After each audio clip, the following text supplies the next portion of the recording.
real ass bitch, give a fuck about a nigga. Big Birkin bag, hold 5-6 figures. Stripes on my ass, so he call his pussy tigger. Fucking on a scamming ass, rich ass nigga. Same group of bitches, ain't no ass to the picture. Drop a couple racks, watch his ass get bigger. Drinking on licking. What's up, EP crew? Welcome back to my channel. If you are new here, my name is Erin, also known as Erin, also known as EP, and today we are back with another affordable slay as always. This video is sponsored by Lanqi Hair on AliExpress. They sent me 3 bundles in 26 inches and a closure in 20 inches. It is a 4x4 and brown tinted lace. We are going to start with the plastic bag over the mannequin head to protect my mannequin head from the hair glue. I'm going to fit this mesh dome cap, this wig cap, onto the head perfectly. Going to stretch it out, no lumps, no wrinkles. You guys had a lot of questions in my last video, my last quick weave video, and these are the mesh caps that I use. I don't use spandex dome caps. I do like these caps, preferably are my favorite. It don't matter what color. We're going to use some hair glue. It really does not matter what hair glue you use. I got some T-pins to put the lace closure into place. So we are going to be sewing on this closure because the bundles are heavy. 26 inches, 3 bundles can get heavy on a wig cap, and we're going to fit all 3 of those bundles in there. So we are going to sew this closure on. It is optional, but I prefer it when you have longer bundles. I start the needle under the wig cap. I do sew through the spandex band just because when I cut the cap off, I don't want any I don't want the wig to kind of get loose or it to be moving all over the place. So the knotting through the wig cap does help. And I'm just going to show a demonstration of how I sew and knot. Especially for my closures, I do like to knot after every weft because once the one string comes apart, the whole closure will come apart on you. So I put it under the cap. I don't go over, like I don't go through the closure first. I go under the cap so the knot and everything is just not bulky. And then I take the end of the string and I wrap it around like twice and loop it through, and it makes its own knot. I continue to do that throughout the whole closure. I am going to stop in the middle of the closure and show you guys kind of why I do that. I like to stop in the middle of that closure and knot it and then start a new string because sometimes just over time a thread will pop, or you combing it out and a thread comes loose and now you have a whole closure that's lifting off the wig. So it helps it for the wig to stay in place. It helps the closure from shifting and being like shorter on one side than the other, and it just prevents from, if a string pops, your whole closure won't unravel on you over time. And for those who have been asking me about my eczema, or even people who have reached out to me to give me words of encouragement or kind words or even advice on products to use for my hands or how to get rid of it, just to update, I guess it's doing kind of better. It's just kind of hard to keep up with eczema on your hands because I have been washing my hands a lot lately. So I get a flare up to get crusty, and nothing I really can do about it but treat it after the flare up goes away. So like I said before, mind your business and let's make a wig, and let's stay tuned for the rest of the video. I would usually recommend not sewing this closure the way I'm sewing it, like on this other side, because if you don't take that extra step to keep pulling that closure back, you will get lumps. You can start from the beginning of the lace all the way back through the middle of the closure, but I've been doing this for so long, so it's nothing for me to just keep continuing on sewing in the same direction. It does have some tedious work. As you can see, I have to keep pulling that closure tight so there is no lumps and there is no like no weirdness going on to the closure, and it lays flat.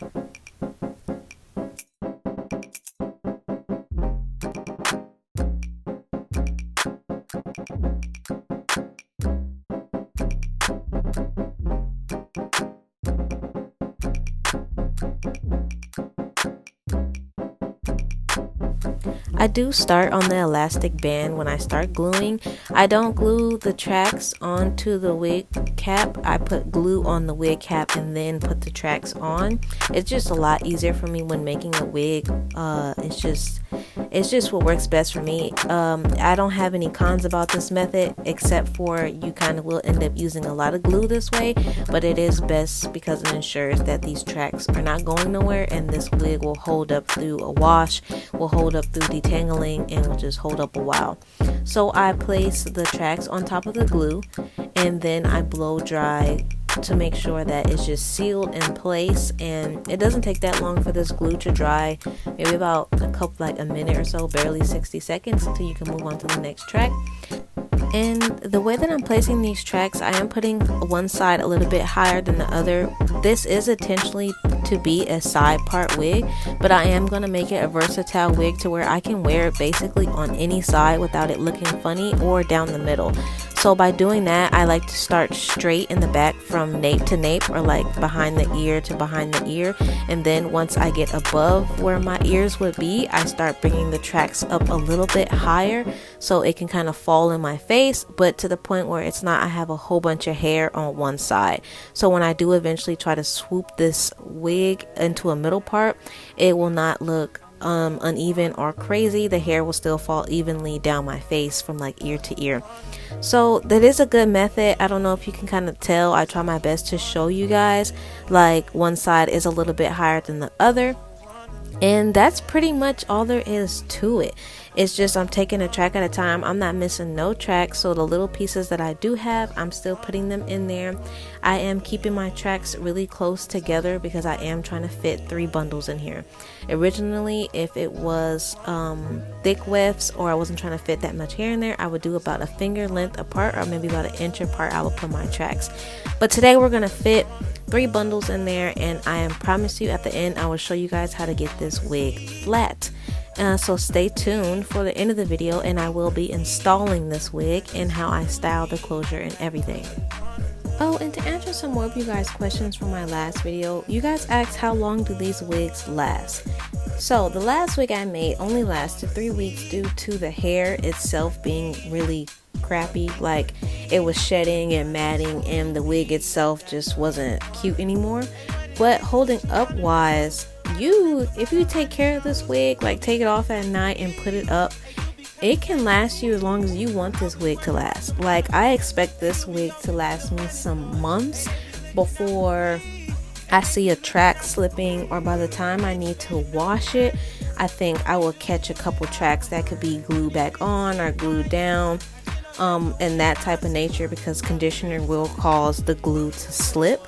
So if you do want your wigs to last long, just take care of them, and when you wash them, try to stay away from the roots and the closure. That's the only thing that would cause really these tracks to slip and like wear and tear over time, detangling, combing out. But gluing on a closure, I do say maybe about 3 weeks. The heat and the sweat and the product will eventually cause that glue to slip. So if you're going to glue that closure on, I recommend doing that if you have just like, you don't plan on wearing this wig for that long, or you don't plan on keeping it for that long. You got some synthetic hair, or you have a mixed blend and you're just trying to make a wig out of it. That is very convenient. But this is some human hair, and this is some decent hair, and I plan on keeping this wig for a long time. I plan on trying to get this wig to last 6 months to a year, and that's with maintenance, which is fixing little tracks that are slipping, keeping up with it, taking it off, taking care of the hair, conditioning it, and using the proper products for the color. But it's really up to you. You can make the wig last as long as you want it to.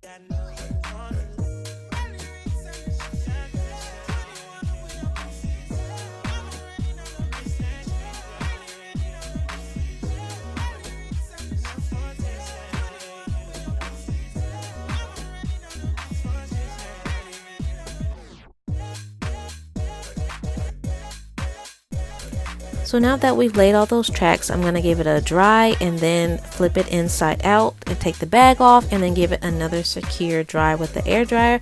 I usually will let it sit for about a day or even a couple hours, but if you're in a rush like I always am, blow drying will speed up the process. You guys had a lot of questions, so yes, I am going to cut this mesh dome out of the cap. I'm just trying not to cut too close to where I have sewn or that I've glued the closure down, and just wanted to show you that there is an elastic band built into the wig, so it should be secure and not go anywhere. You can always add combs, an elastic band, or anything that will make you feel more secure. You definitely can make this wig a glueless wig. So this is what she's looking like. Just trying to show you guys that she is versatile. I can move her to the side, I can put her to the other side, and I can even put her down the middle and she will still look good. This is what the hair is looking like. Let's get into the details about these bundles. So this is 26 inches, all three bundles, 20-inch closure, and it is in the color 1B, 30, and 27. So it is ombre bundles. And yeah, so far the hair is extremely soft. This lace is tinted brown and a little bit thick, so it is a kind of hard to work with, but I will show you guys some tips on how to tint that lace to make it blend. So I'm just using Got2b, simple install, and blow drying it on cold, hopefully trying not to get no casting, and we're just going to cut that lace off. I am using wax because we're going to try to get this wig as flat as possible. I do have my hot comb on, not super hot but kind of medium, because I don't want to burn a hole in my lace, or I am going to be continuously using heat, and I just don't want to heat damage the hair in the closure or the frontal because it will start to bald. Yes, if you put too much heat on that closure all the time, you're constantly, it will start to bald. And just going to use that spray to tidy up any spots that I've missed, and boom, it's kind of melted pretty good. I did kind of pluck this closure a little bit. I tried to get it on camera, but it didn't work out too well. And we're just going to do some slayage, and while we're doing the baby hairs and everything, I'm going to give my initial review of the hair. I give this hair an 8 out of 10. The color was beautiful, the length was true, and it is some very decent hair, and it's affordable. I think this hair would have came out altogether for 3 bundles and a closure, I think would have came out to barely $150 or $160. I believe so for the length that I have for 26 inch. I'm pretty sure it'd be cheaper if you got different lengths. So yeah, all that will be listed in the description. I definitely would spend my money on this hair. I have worked with Lanqi hair before, and their curly hair is very decent. I haven't tried their straight hair, but their like deep wave and body wave is very nice. It is very soft. I can say though, since I'm doing this voiceover, I have worn this hair for a little while, and colored hair will always need extra care when it comes to products, washing, and how you take care of it with heat and everything like that. If you continuously put heat on this hair, that blonde at the end will eventually break off, and that's the problem I was having. I was curling it for like a couple of days back to back, and I did start to notice that my ends with that bleach will eventually break off from heat. So I'm gonna try to keep up with it as much as possible and use heatless ways to curl my hair, which is like flexi rods and stuff like that, and I'll be sure to have videos on that. This is the part that I wanted to show you guys. I am going to be using concealer on that part because I don't want to pluck. It's already a pre-made closure. And yeah, so I am using wax and I'm using foam to try to get that hair flat as possible, and I'm going to be using heat protectant. Just want to show you guys the natural curl of this hair. Is so beautiful. And this is my tip to hide that lace, the brown lace, is I come in with a foundation that's the same color as my skin, and I come and just gently place it on top. But that's pretty much it, you guys. I really like this hair. I really like this company. The wait time wasn't that long, and it was very decent. This color is just beautiful. It's a kind of a good ombre job. It does look quite kind of like the picture. I can say the 30 does have little spots of blonde, like little strands of like blonde through it, so it can look a little bit more lighter than a 30. So it's in between a 27 and 30. but it's beautiful. I love it. This curling one I'm using is, I will have it linked in the description. I don't even remember what brand this is, but I did get it off of Amazon for like, I don't know, 10 bucks. I wouldn't be surprised if it's Andy's. But yeah, you will have descriptions to all the tools I used, all the products I used, and the link to this hair in the description. Thank you guys so much for watching. Please go check out my most recent videos, and I will leave links to the video if you would like to do it in middle part or a different type of way.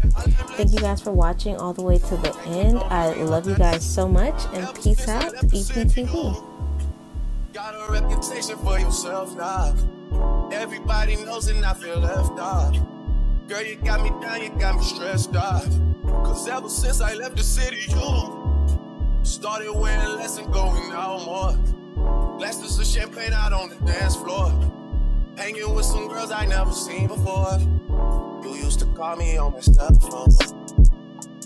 Late night when you need my love. Call me on my cell phone. Late night when you need my love. I know when that I blink.